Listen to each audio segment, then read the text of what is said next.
સામાન્ય રીતે હવે લોકોને એસીની એવી ટેવ પડી ગઈ છે કે કોઈ પણ સિઝન હોય પણ એસી તો જોઈએ જ। વરસાદની સિઝનમાં એસીની જરૂર ઓછી પડે છે, પરંતુ તેમ છતાં જો તમે એસી ચલાવો છો તો આ વાતોનું ધ્યાન રાખો, નહીંતર મોટું નુકસાન થઈ શકે છે। વરસાદના સમયે એસી ચલાવતા સમયે થોડી વાતોનું ધ્યાન રાખવું ખૂબ જરૂરી છે।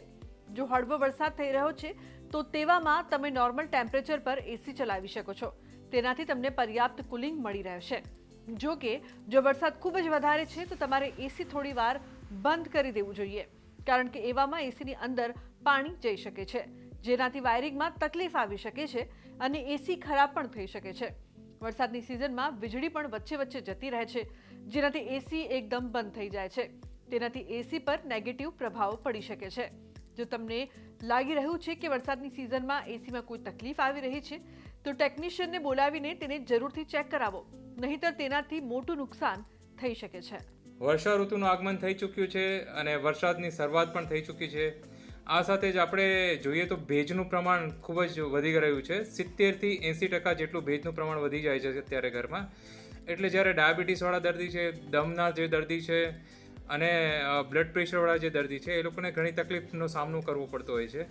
એટલે આનાથી બચવા માટે તમે જો ઘરમાં એસીનો વપરાશ કરતા હોય તો એસીના વપરાશમાં આપણે 26થી 24 ડિગ્રીનું ટેમ્પરેચર સેટ કરવું। એ સાથે જે આપણા સ્માર્ટ એસી છે એની અંદર જે ફેસિલિટીઝ આપવામાં આવી છે, જે મોન્સૂન મોડ હોય છે એને એક્ટિવેટ કરી દેવો, જેનાથી વીજળીની પણ બચત થશે અને એ જે મોન્સૂન મોડ છે એ આપણો ભેજને શોષી પણ લેશે। તો આજના અમારા આ અહેવાલમાં બસ આટલું। ફરી મળીશું એક નવી અને મહત્વપૂર્ણ જાણકારીની સાથે, પરંતુ આ વિડીયોને આપ ખાસ લાઈક કરજો અને શેર પણ કરજો। નમસ્કાર। સામાન્ય રીતે હવે લોકોને એસીની એવી ટેવ પડી ગઈ છે કે કોઈ પણ સિઝન હોય પણ એસી તો જોઈએ જ। વરસાદની સિઝનમાં એસીની જરૂર ઓછી પડે છે, પરંતુ તેમ છતાં જો તમે એસી ચલાવો છો તો આ વાતોનું ધ્યાન રાખો, નહીંતર મોટું નુકસાન થઈ શકે છે।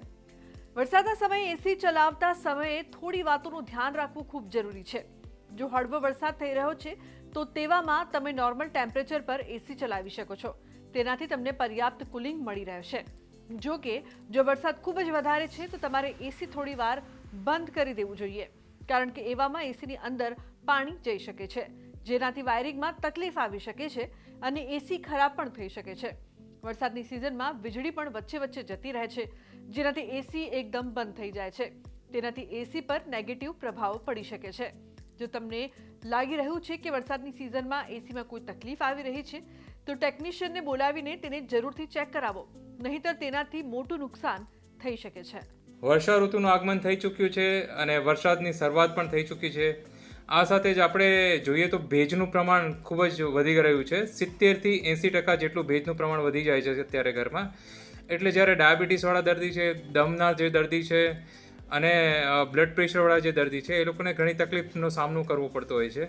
એટલે આનાથી બચવા માટે તમે જો ઘરમાં એસીનો વપરાશ કરતા હોય તો એસીના વપરાશમાં આપણે 26થી 24 ડિગ્રીનું ટેમ્પરેચર સેટ કરવું।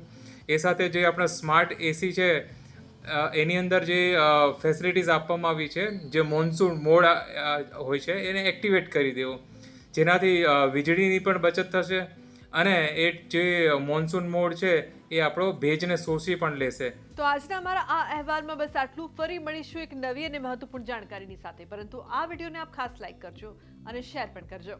નમસ્કાર।